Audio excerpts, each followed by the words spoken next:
Okay. But I'm the head of engineering for Krone.at, and we are developing in-house all of our core products.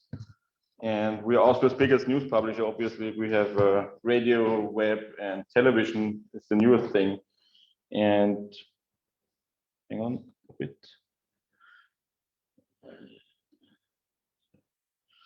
My responsibility is to manage a team of developers. We're currently like 15 tech guys, whereas like 11 are engineers and 4 are operations guys.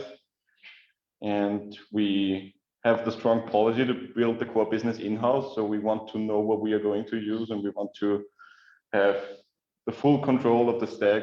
It means like Kubernetes is even hosted on site, and we try to use components and products only for the good things, not like going all in for a single product and then building the thing around, but we pick the tools that we want and then we stick it together. So, and therefore the topic about headless for us is like pretty much everything in our tech stack is somehow headless and just interconnects by an input and returns a specific output. This allows us to be able to refactor, remove, and like replace things, because we do not do the classical client work where we get a bill and it's paid one time, and if they want to update the dependencies, they pay us again. It's like our baby, and if we put in crap today, it will have a third leg in a year. And this is the reason why we try to isolate things, and this is the reason we came up with WordPress. Initially, we started 2017 in about replacing our back then monolithic application and redoing it from the ground up. And we decided to use WordPress. Actually, we did not decide. The CEO decided to use WordPress because it looks fancy. And our engineers were like, oh my God, we cannot handle that, because how do we do a front end with that thing? So we came up with the split of, the principle is decouple everything. Like we split it up the WordPress into many slices. The one slice is, which is the greatest, I think the most positive part of WordPress is everyone knows how to write an article in it. Even if you have custom fields, even if you have customized it to the end, a normal editor just comes in, opens the dashboard, and he feels home if he ever wrote an article somewhere. I think this is one of the biggest assets of WordPress. But for sure, we immediately knew we cannot use that in the front end. So we tried to figure out how can we do it headless, like he mentioned. How can we split the front end from the back end? Back then, there was no real built-in tool, like JSON was just a plugin back then. And we just built around that. And we have the policy to not touch dependencies. So we do not modify the WordPress core, because it's too critical that like in a year we cannot update. So if it is not possible by a filter, we need to find another solution, for example. And we go from the WordPress dashboard is the first slice. The second slice is the JSON thing. So we have explicit deployments where only JSON is served. And on top of that, we build an API central hub where we collect all the external data sources like WordPress, or we also get sports data from live bets and stuff like that. We collect it in our API hub and normalize the data. And on top of that, we have the front end that is also, the major part is built in PHP using Symfony, because nothing against WordPress, but doing Symfony is a bit more organized and larger scale of code and refactoring. And in the front end, we even have React and all the other frameworks, because for example, if it's interactive, we really love React, because as Will mentioned, it's super great to have highly interactive elements where when you click on a button, 7 things change. We used to do that back in the days with multiple lines of JavaScript code, and then some developer missed that there is another div where a counter is and it's not in sync. And with React, you can really do great things. But since we are in the news publisher area, speed is everything and SEO is everything. So we still prefer the static page. So if you go on an article, it is still like 1989 HTML that you cannot understand it probably nowadays, but the browser just renders it, and we use React and interactive things and load them progressively only on things that we say the overhead of building that one statically is too large. Like we have a live ticker where you can follow the, for example, the war currently. And if you have the page open and you see like, okay, bombs drop there and there, this is React and it's updating every couple of seconds. On some places we use WebSockets to have push notifications and stuff like that. But the main article is still readable on a Windows ME because we all have those fancy computers, but we have like customers that are like 70 plus, they still have weird combinations of Windows 98, whatever. And officially we still support Internet Explorer 11, and it's really hard at some point that you make the decision, what do we display instead of React, because React and Internet Explorer is not that great. But the policy is like the content needs to be consumable in the best form. And when it comes to headless, we have like television, we have apps and all that things that at some point cannot render HTML or WordPress frontend. So we are requiring the API. And as I mentioned here on the slide, I lost a bit of the track. We try to pick the right tool for the right job. And in WordPress, I mentioned that already, exactly. And the cons about WordPress is if you go in with the front end, like this was why I was afraid of seeing that you let users log in into your dashboard. I was immediately afraid because we were really thinking a lot about security, and it's not that WordPress itself is insecure. It's just like you miss one tiny little update and then you have an XML RPC or whatever. So we invested a lot into hardening, and yeah, so this is what we came up with. When we started first, we used like custom meta fields on our building on our own, but then we discovered ACF, and whoever knows ACF, it's a highly recommended plugin. We pay this, and it's super great. We built almost the whole dashboard around ACF. Yeah, this was the help to that. Yeah.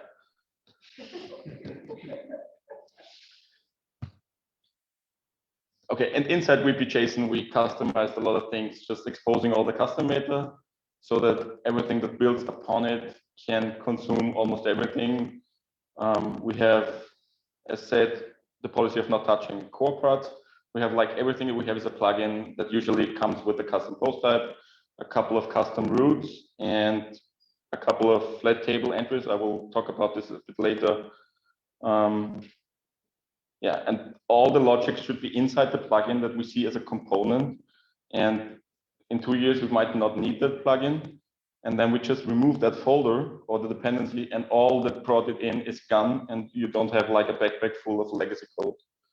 That's the reason why we also like React, because it heavily introduces the component-based thinking. Yeah, ACF is like the core of our element. It's the one plugin. We actually could build our own CMS if we are compatible with ACF, because everything in I can show it later, is built upon ACF. But I think everyone uses that anyway these days. Yeah, then we have one big problem that we had like a year after the start, when we onboarded like multiple hundred editors working in different districts and counties, and they all write articles at 5 o'clock, and then they schedule it that they go online at 6 o'clock in the morning. I don't know why they are just working like this. And then we have like 500 articles that between 200 and 300 that go online at 6 o'clock in the morning. And before we realized how WordPress does that, it just worked because it was single articles. But WordPress runs the cron jobs inside one of the users who does the first request, unlocks all the articles, and this takes like 10 minutes. So we came up with a replacement of cron jobs that I can highly recommend. We have this even open source as a plugin. So if you have problems with cron jobs, we built a solution that runs in WP CLI and uses RabbitMQ and Kubernetes autoscaling so that you can unlock all the articles at a given time. We also came up with a flat table, which is like WP query, whoever uses it is super comfortable with building dynamic queries. But once you reach like a post count above like 200,000 articles, it's a totally mess of the query building that they do. And some of the things you can optimize inside the tables. But at our scale, we have like 2.2 million of posts. It just does not work anymore. So we came up with a plugin that does, when you save an article, It generates all the required information and puts it in a flat table, and we can just say select Stern from this table with the post ID, and we get all the metadata back. It's also an open source plugin, and yeah. So I would like to, actually, I'm mostly here to contribute into the community. I will put some job offers on your platform today, and we're always looking for developers, and we are really supporting WordPress wherever it is possible. So whoever is going to Porto, let's have a beer there. Okay, I can show a couple of things, or is there any specific question at this point?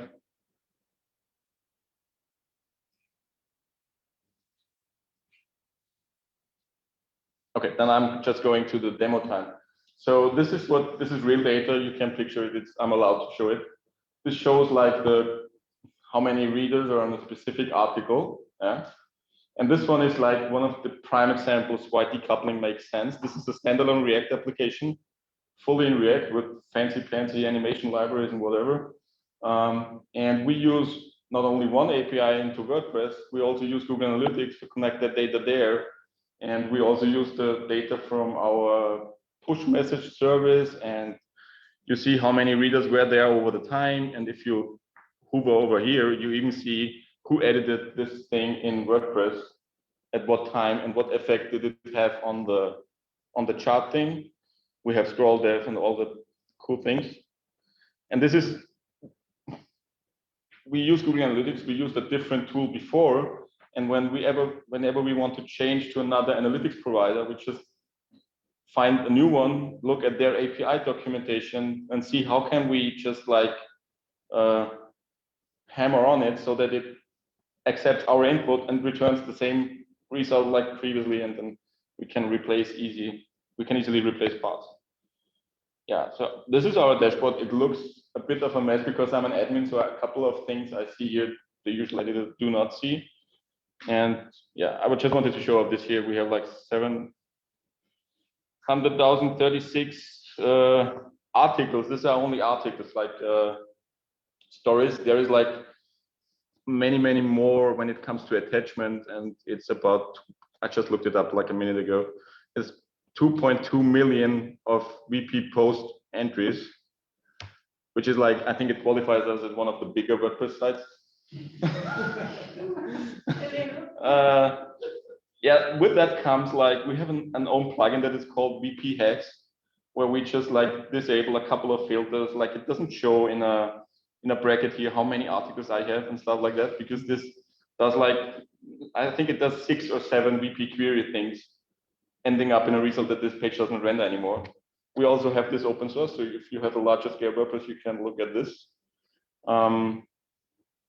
Yeah, we use Elasticsearch for the, I just don't know what.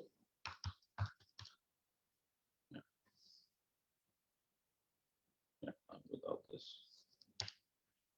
We need to use Elasticsearch for the backend search, because otherwise the normal WP query is not able of handling this, especially when there is like, we have about 300 active users over the day.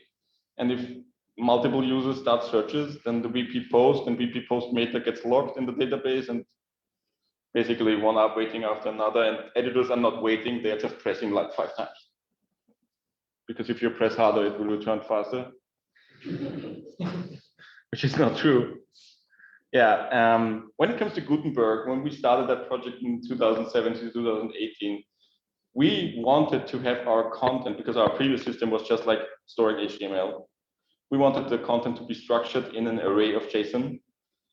Gutenberg came like half a year later, and we came up with our own blog editor. So we still stick to our own editor. Like as you see here, everything is ACF. And we have our own editor where it does not look that pretty as Gutenberg.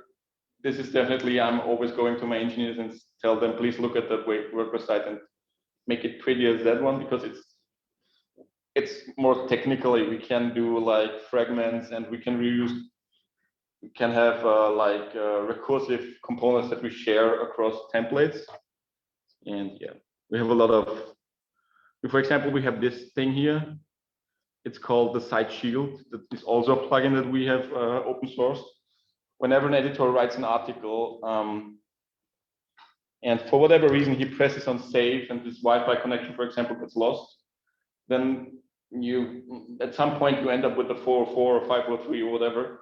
Then you can go into the site shield, and this is like stored locally in your browser on your machine. And this happened to be used like a couple of times because of many reasons. Sometimes we deploy an update that breaks the save, so that the article is lost because we shipped something.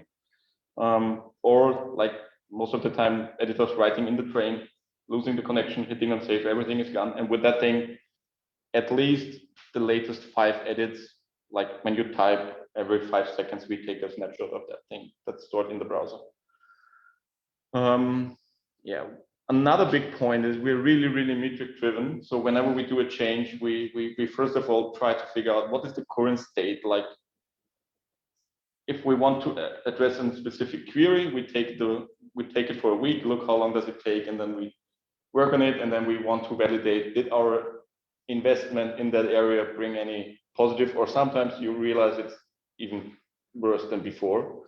So we have internal Grafana dashboards for almost everything. And what you see here is like on the left side, we measure how long does it take for an editor to get a response when he searched for something. Because usually if that is low, then people won't necessarily call the support. If you see that this thing increases, I can guarantee you like 2 days later, people calling in and saying, why is it slow? And yeah, we're doing this on the client side. Like if you click around in our dashboard, we collect the metrics, how long did the page load, so that we get averages about that. Yeah, this one is a sample of a React app. Please ignore those red buttons. I only see them because I'm logged into WordPress. So we have the front end is like now separated 2 stages because front end API and WordPress. And still, I can go here and I will immediately jump. I'm not clicking here because I'm locking it. Otherwise, I can edit that thing inside WordPress immediately. We also have those, we call it the red bubbles, where when you are logged into WordPress, you see a couple of, yeah, it's like this is for search engine optimization, that we can check whatever text came up, and then we have here like how many clicks did that thing make in what hour. And we can also immediately jump over here. I'm not clicking because, like I said before, I'm going to lock it. And this thing here is the React app, because for that one, it's important that many state updates trigger and stuff like that. For sure, we're not doing it the most performant way. If we would build whole Conerte in one gigantic React app, we would benefit a bit more in terms of reducing size. So we have like 10 React applications that all of them ship React. But since we see it from a progressive point of view, it doesn't matter because not all of the 5 things are on the same page, and therefore the initial load is still fast enough. But if you click here, for example, this is where React really is. Okay, no one is looking at in that direction. This is a Chrome extension. Sorry? This is a Chrome extension. You mean the red bubbles? Yeah. It's actually built into our front-end that detects that I'm logged in WordPress and gives me like additional capabilities. Yeah, and another thing is that pretty much comes into the same round is we have built an in-house tool for like videographers that are running around the city and making pictures, and not persons, but professionals. Like we have VJs that drive around and just make interviews and stuff like that. And when they want to drop in a video, they have a React app. This is like The Apprentice built that in the first year. And they open it on the mobile, upload the video, and just drop it inside WordPress. And then it is already in WordPress attachment. And the editors can just start using it. Instead of the videographer having to log into WordPress, and because it makes it complicated. Yeah, the next thing I wanted to show here, I'm allowed to click on the buttons, yeah, because it's my article. And I immediately come into that article that I have viewed. And one cool thing is over 3 stages, I can double click here. and it hopefully turns yellow. And I can click here and then click outside, it turns orange, and then it's saved. And now please hopefully work. And it did not work, obviously. But without VPN, it should work. That is like the demo time. But we have the capability of edit text in the front end, although it's not WordPress, just for typos and things. They're not writing articles and creating them like this because it's not easy to remove attachments and stuff like that. But for quick, like, oops. Yeah, what do I still also have? Yeah, when it comes to search, because you showed like the snippet thing is a big topic from us. Is we are sadly not a monorepo. We like have 20 plugins and all the tiny components are separate repositories. So sometimes it's hard to find code because code finding is 90% of the job when you refactor something. So we came up with Sourcegraph, and I highly recommend you to set this up in your company or start using it because it's super great to find things. You can use something like this here. And it will find all the places where this string comes into mind. And we even have WordPress itself indexed. And if you look for a filter, for example, let's say it's save article.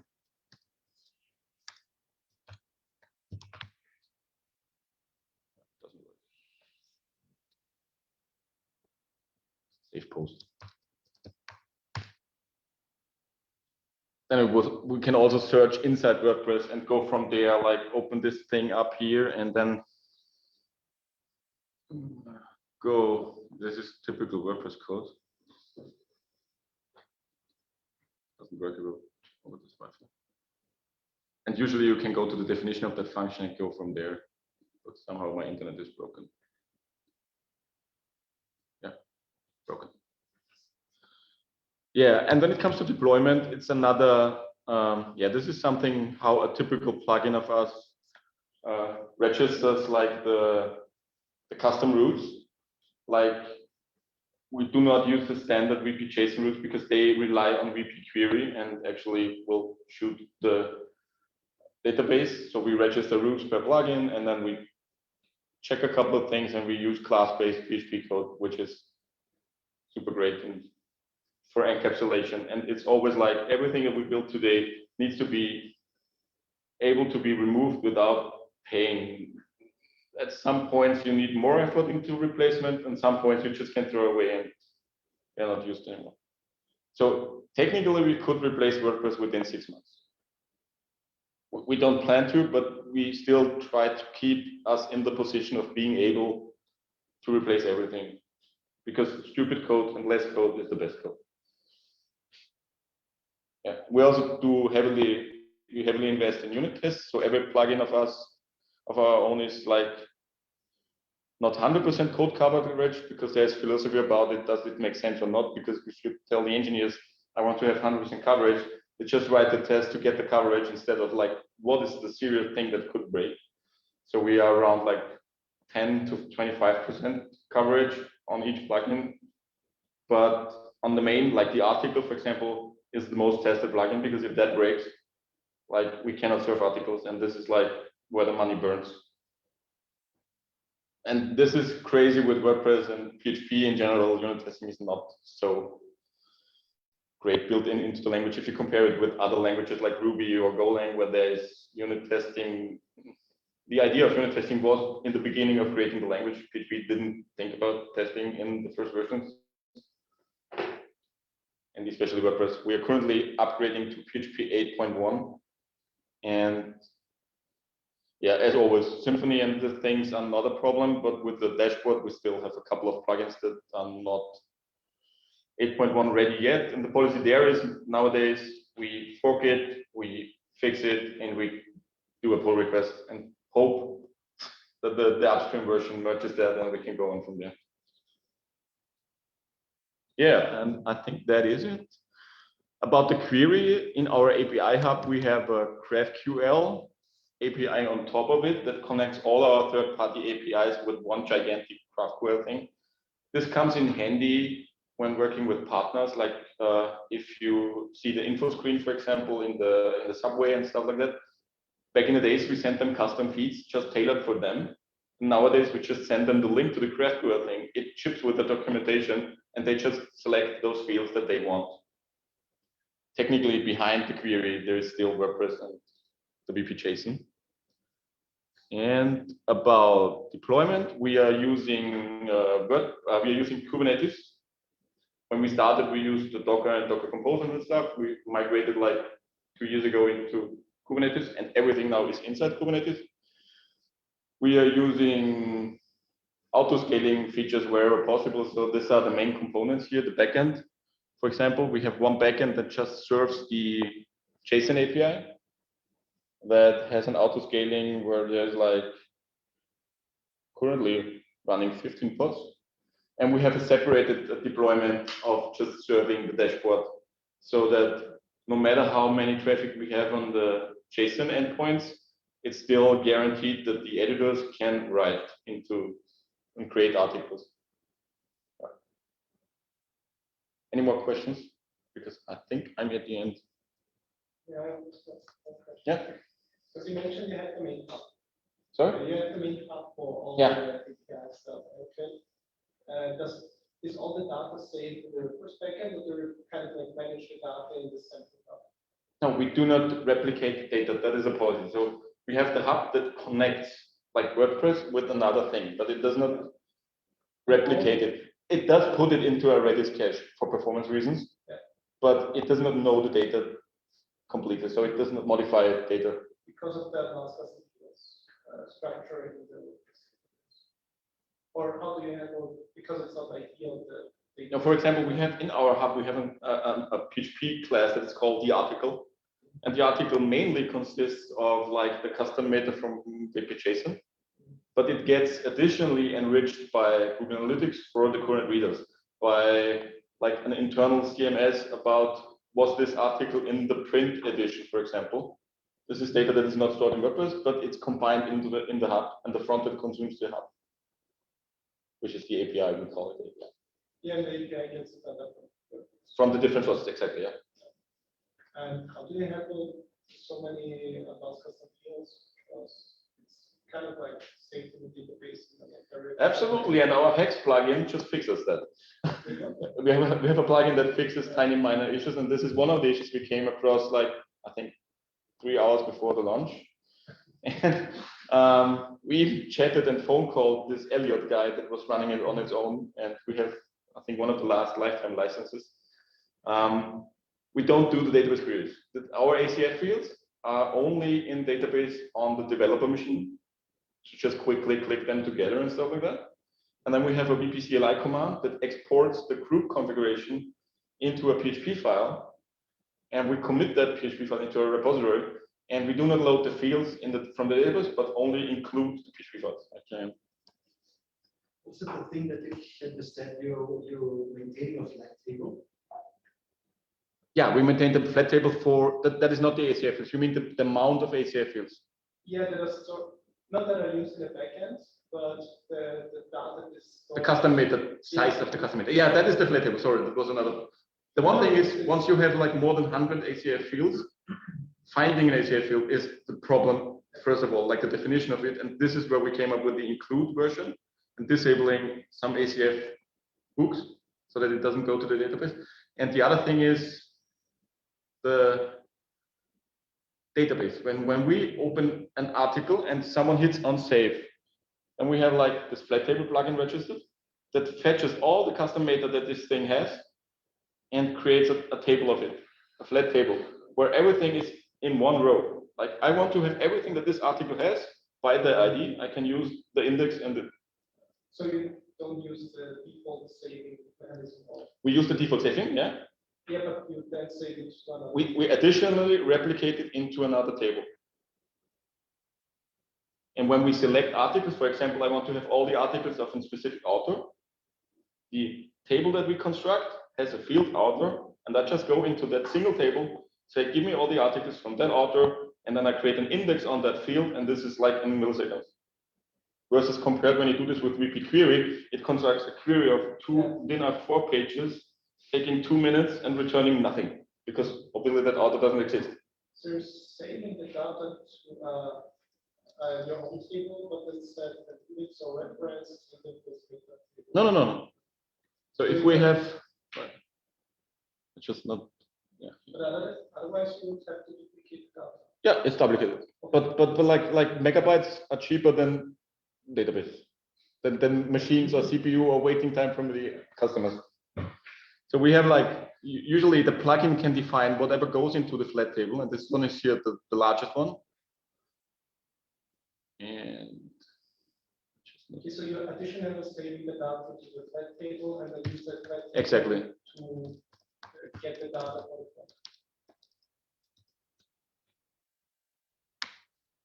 And in that flat table, we have all the fields rendered down. Even with one of the most improvements is like having native data types. Like searching in a date range is so much easier if it's not a string, but it's a date field. And we built a plugin that's called VP Flat Table that you can use, where you can easily like register and tell, okay, I want to have this field and that field, and a resolve function. I can show this hopefully if my VPN works. Somehow it's broken.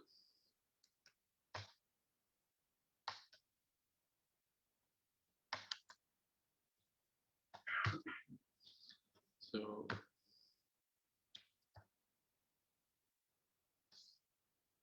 I don't know, it's super slow. Sorry about that. The reason you use ACF is because of time, like development time concerns that it's maintaining time. Okay. Like creating a field in ACF is like click, click, done. And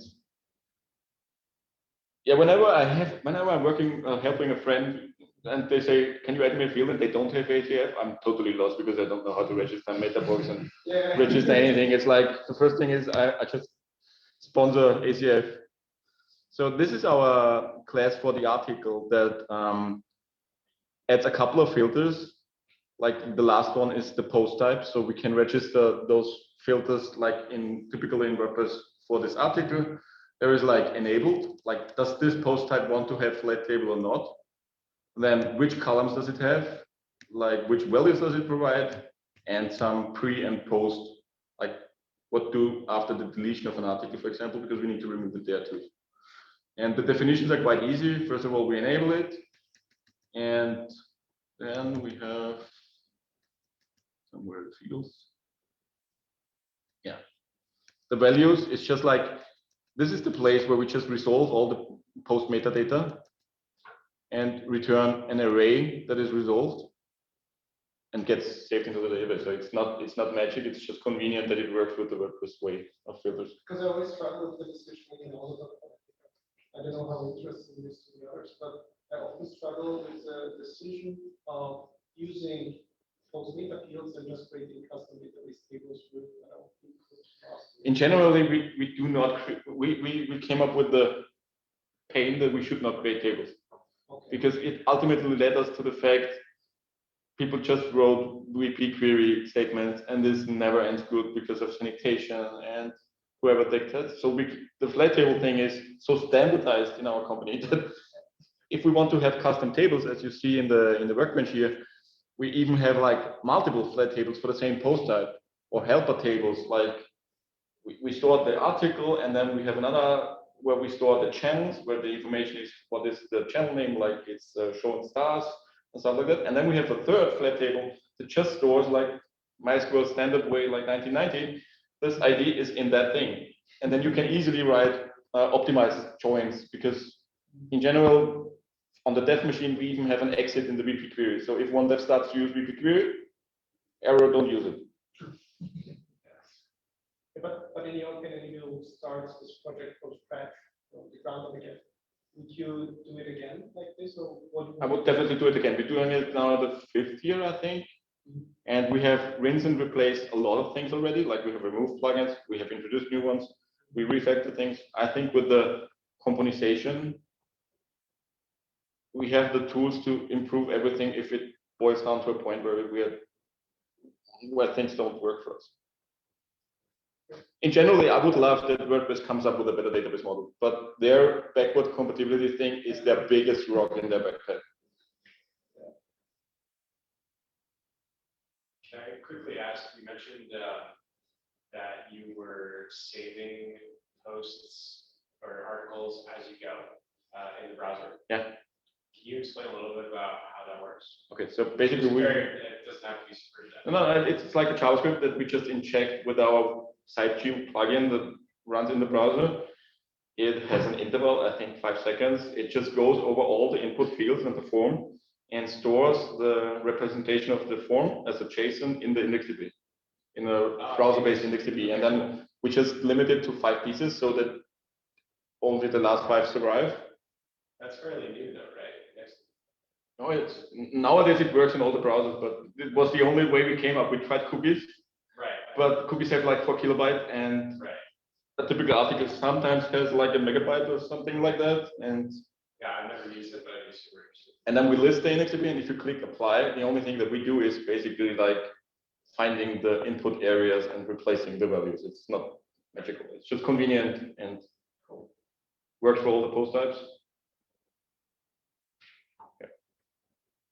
Is local storage also, when it support that? It was just we just found a working sample of IndexedDB and went with that. I think local storage has a few limitations in terms of size. I think you cannot query it, so you cannot store it and stuff like that. But I think it will work too. Okay. Nice. Are there more questions? That was quite comprehensive and interesting too. Thank you much. It's always hard to pick out things that I should show off, but if you have more interest in a specific part, I'm happy to chat, or you can hit me an email and we can do another talk somewhere else. Up to you guys. But yeah, I thought it was